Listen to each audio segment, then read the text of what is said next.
ఏమీ అర్థం కావడం లేదు బాబాయ్. ప్రమోషన్ మీద కూడా ఉద్యోగంలో జాయిన్ కాలేని పరిస్థితి నాది. వైజాగ్లో అయితే ఆయనకి నా ఆచూకీ తెలిసే అవకాశం లేదు కాబట్టి ధైర్యంగా ఉండేదాన్ని.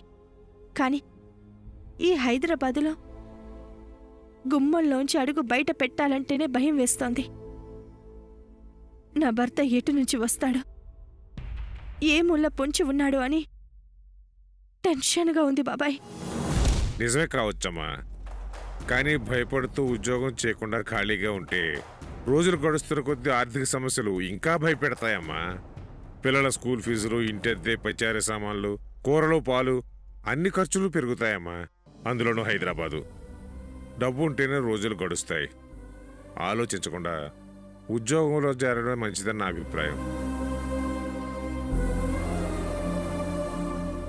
నువ్వు చెప్పింది కరెక్టే బాబాయ్, కానీ నాకు కొంచెం టైం కావాలి.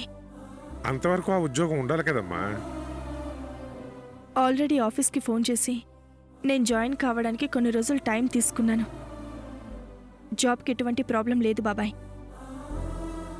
నీ పిల్లల స్థాయికి వచ్చి జీవితంలో స్థిరపడే వరకు ఈ కష్టాలు తప్పవమ్మా.